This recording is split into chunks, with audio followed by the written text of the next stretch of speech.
Sí, la obra que presenté acá, que se titula Cápsulas del Tiempo, inicialmente tiene como referencia una preocupación mía sobre la naturaleza en tanto constructo del ser humano, la noción de naturaleza y el campo cultural. Eh, la naturaleza hoy en día la visualizamos como un espacio amenazado, o podrían tener diferentes estatus, vulnerable, amenazada, y, y la cultura es probablemente que también esté sujeta a esas dinámicas en la contemporaneidad. Y de ese paralelismo surge estas piezas y otras que también tienen como motivación eso. Me preocupan tanto patrimonio y, y ante cierta ausencia de otras preocupaciones. Me parece que poder hablar sobre una cultura amenazada o un fenómeno social común amenazado o sujeto a cambios drásticos, irrecuperables, es algo que debería estar en más agendas. Y eso es un poco como el motor inicial. Después, a nivel formal, con estas cápsulas del tiempo, quise de alguna manera dejar un registro. Eventualmente se podría obtener información genética de cada uno de esos frasquitos, que es una manera como de proyectarse, y me parece que el arte ha tenido a lo largo de 30.000 años que el ser humano ha generado arte, esa posibilidad de vínculo con futuras generaciones. Y capaz que es muy especulativo, muy abstracto, muy utópico, pero preguntarnos hoy en el presente qué es lo que estamos dejando para generaciones futuras, sí es lo que me parece más trascendente. Entonces, estos frasquitos que parecen como insignificantes, que hablan de animalitos que los encontrás pegados en una bombita o en una telaraña, o por lo menos así fue que yo los fui recolectando, en Montevideo, en Rocha, en Chuy, que son más o menos los lugares por donde circulo. Hablan un poco de eso, de como una información mínima de algo que es bastante más vasto, de ciertos equilibrios que de alguna manera habría que tener, de cuidar, de no romper o de tratar de influir lo menos posible en eso. Tiene que ver con las redes tróficas también, tiene que ver con esos estados y esos ciclos y esos equilibrios naturales que también se podrían trasvasar a la cultura. Mi interés por la naturaleza tengo registro como de distintas etapas en las que yo sentía que vivía como en ese espacio de orden natural. De muy chico, mis padres tenían una casa en Lagomar, en lo que hoy es la Costa de Oro,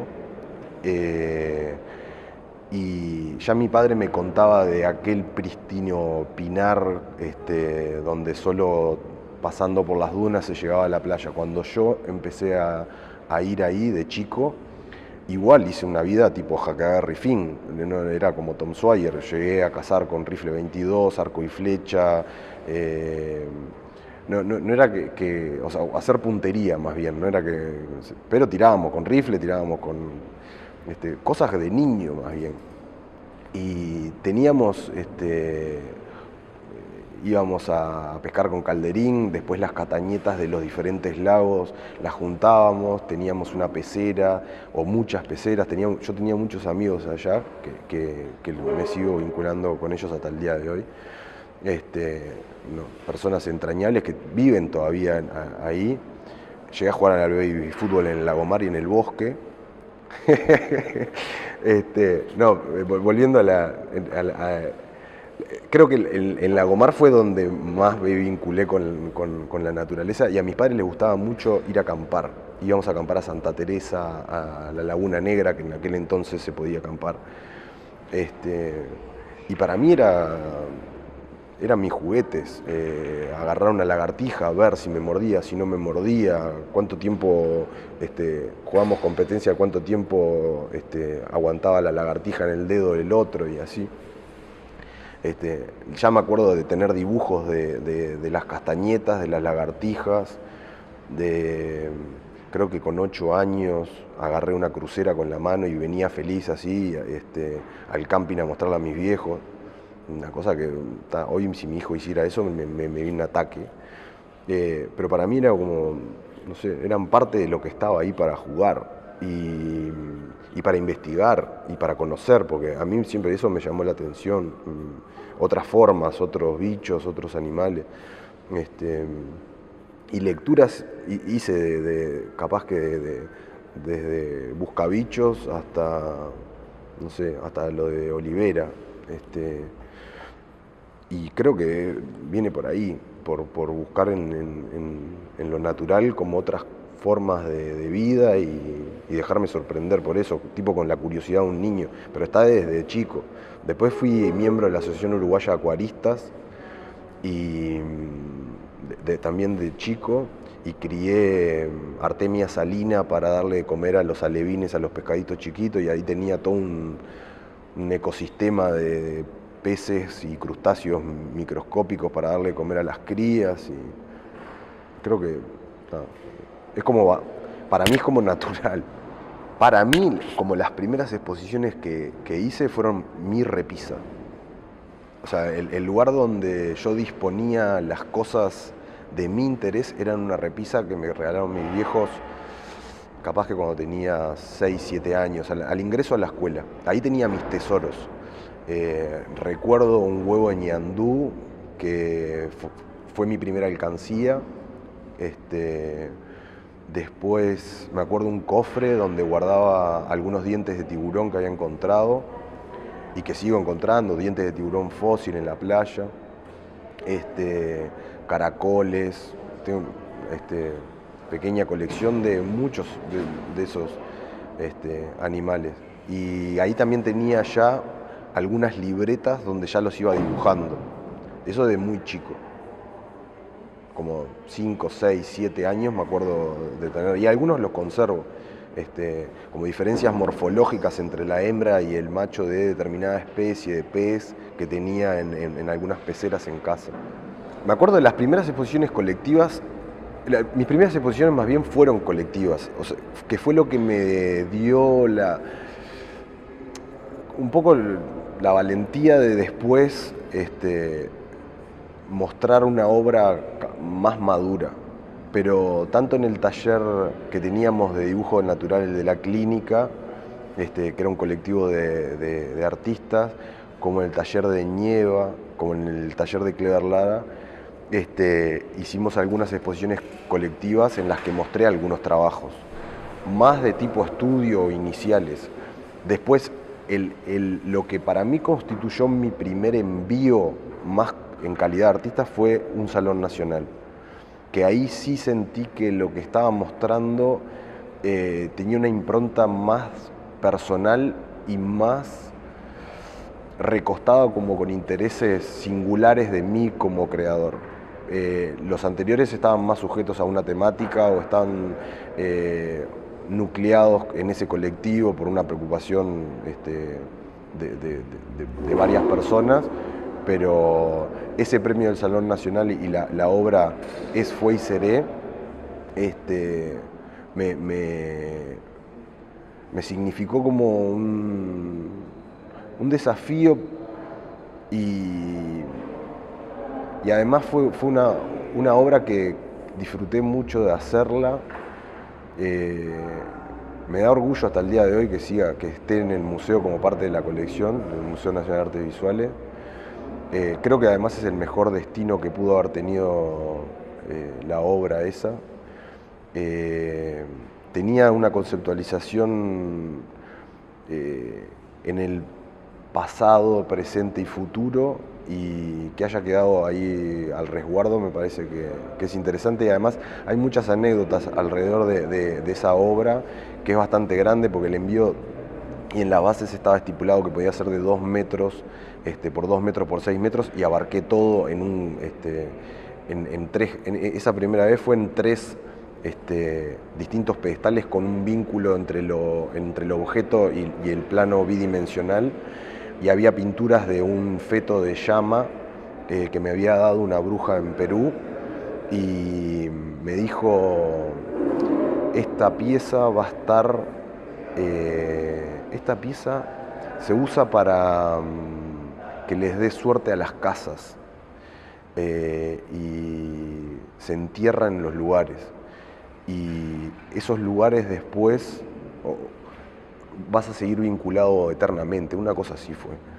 Y lo expuse como parte, o sea, eso me lo traje, y al tiempo lo incorporé a la obra, empecé a pintar, me llamaba mucho la atención formalmente esa vida que no había sido, que había quedado momia, y a la vez que era un cuadro en relación a eso. Si hay veces que una obra pictórica no es algo parecido, como un portal intermedio entre pasado, presente y futuro, y muchas reflexiones, y que quedara ahí en el museo fue como medio fuerte, interesante.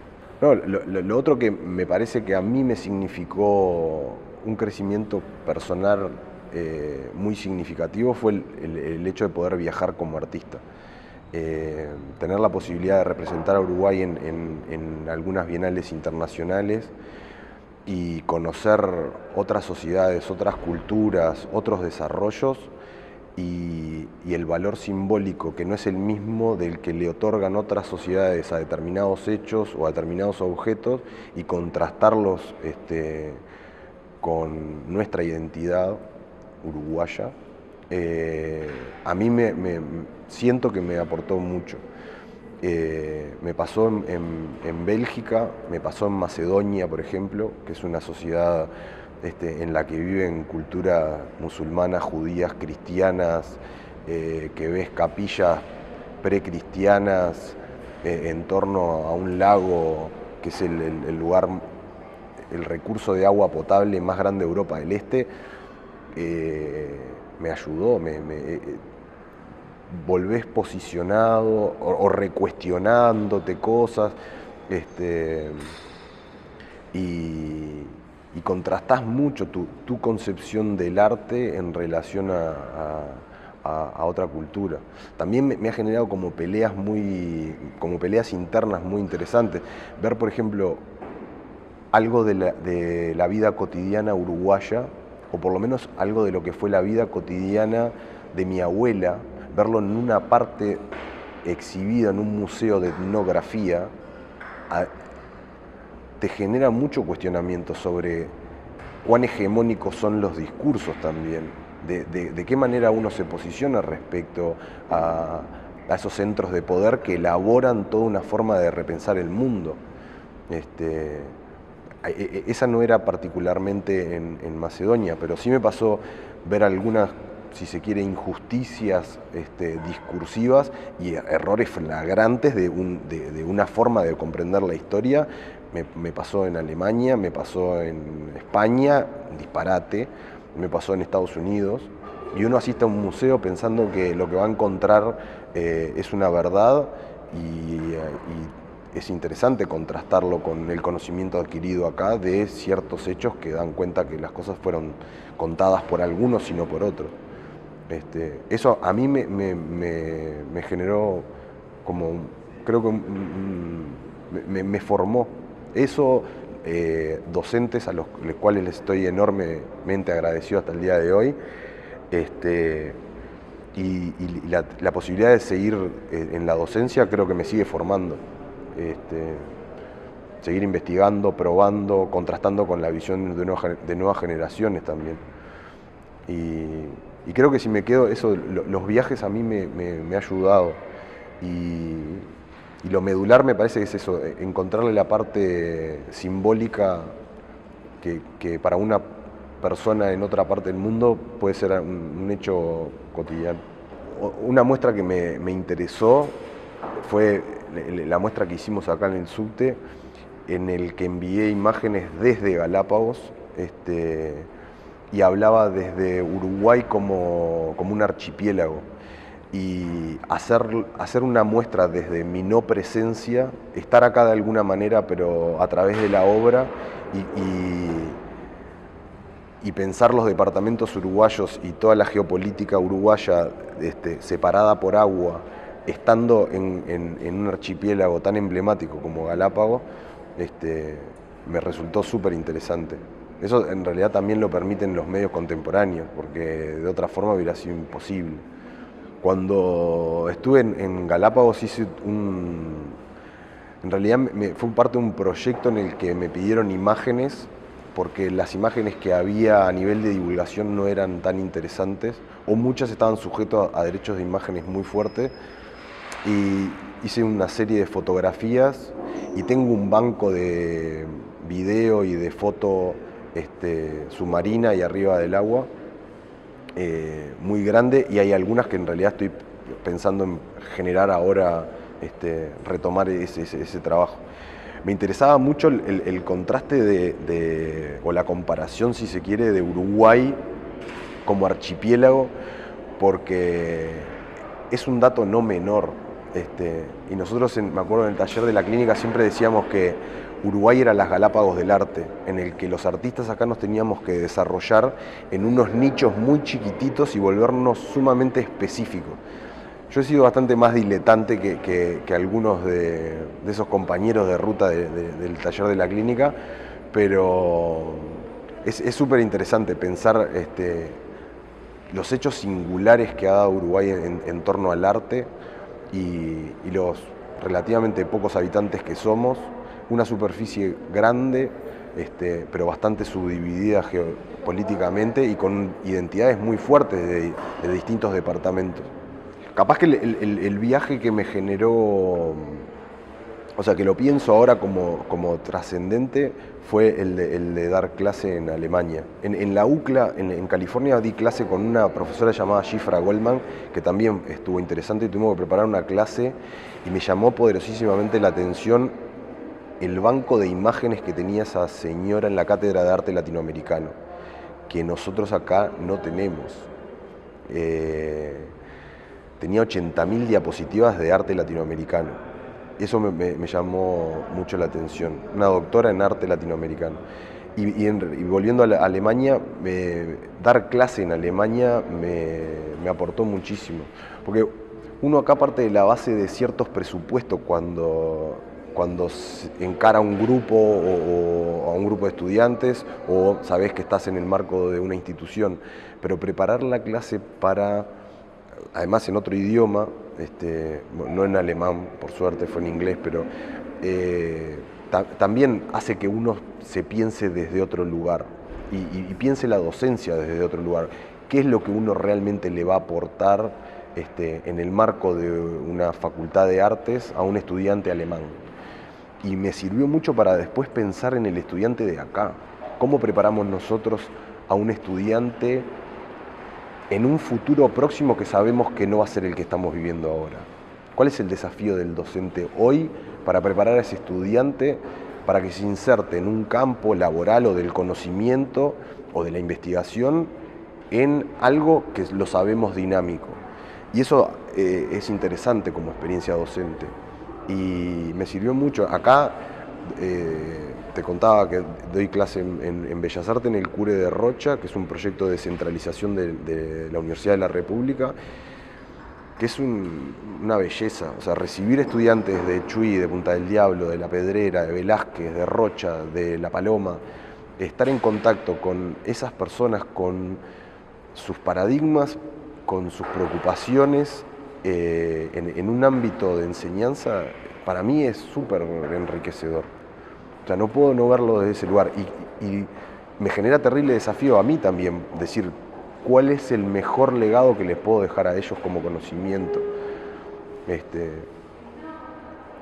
En la EMAD me pasa también en un campo que no está tan próximo al arte, sí a las artes escénicas, y es una adaptación de los programas que yo recibí de arte para el teatro, que es otro campo. Y los instrumentos pedagógicos que tuve que transferir son completamente diversos, incluso a veces hablando de cosas similares. No es el mismo dibujo el que va a recibir, o una forma de enseñanza del dibujo, una persona que la va a trabajar totalmente emancipado del campo, como podría ser un artista, o un diseñador teatral que lo tiene que poner al servicio de la mejor escenografía o al servicio de la mejor propuesta de vestuario o la iluminación. Son como campos distintos. Repensando lo que te expresaba de la naturaleza, creo que también, y recuerdo ahora, esos años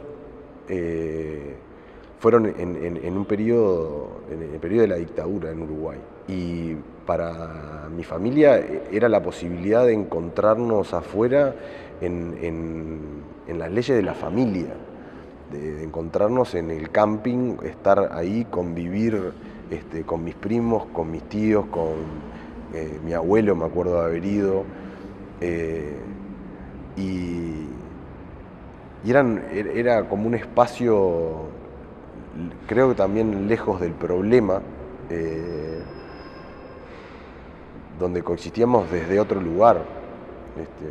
Capaz que era más tribal, era como algo más sí, de un núcleo familiar que se iba a tener ese contacto, y también eran las posibilidades de veraneo, no eran todas las familias que tenían una casa de veraneo, tampoco lo es ahora, pero si tuviera que hacer como más una objetivación de esos momentos, me parece que están más por ahí. No, con todo el temor de irme por las ramas, pero con todo el derecho de irme por las ramas, eso que me decías de cómo visualizaba el futuro, y con toda la utopía y con todo el paradigma así no asertivo que tenemos hoy, creo que es un tiempo de enorme desafío. No adhiero a ningún tipo de visión apocalíptica de la realidad. No me interesa, me parece que es como dejar en manos de otros ciertos discursos. Los medios hacen mucho eco de eso y no me interesa. Sí me parece más en el presente un desafío constante, como la responsabilidad que ocupamos en los diferentes roles en los que estamos en la sociedad, en las instituciones. Me parece que a futuro hay un desafío grande del ser humano en coexistencia con la naturaleza, con la cultura, con la sociedad, con qué nos queremos y qué nos estamos proponiendo como en mediano y corto plazo. Me parece que de eso no se habla tanto y no se trazan todas las políticas suficientes, no se piensa tanto a largo plazo, o recién ahora en las agendas políticas se empieza a pensar a largo plazo. Y por suerte se notan políticas. Sistema Nacional de Áreas Protegidas es un discurso sobre lo natural amenazado y cómo preservar eso. Me parece que también tendría que haber políticas fuertes a nivel educativo, políticas fuertes a nivel de patrimonio, políticas fuertes museales, nuclear ciertas colecciones. Y me parece que Uruguay en eso vive un desafío, que hay muchos cambios para mejor y que de eso se habla muy poco. Y que se es bastante injusto, por ejemplo, esa estigmatización que hay de las generaciones con las que convivo a diario y que les veo un potencial muy interesante y que viven situaciones que a priori podría decir que son más angustiosas que algunas de las por las que transitamos nosotros, que ya tenemos nuestros años, y darles con la mayor responsabilidad lo mejor. O sea, más aterrizado en Uruguay, me parece que Uruguay tiene por delante años súper interesantes. No para nada apocalíptico. Hay muchas cosas muy interesantes acá para desarrollar.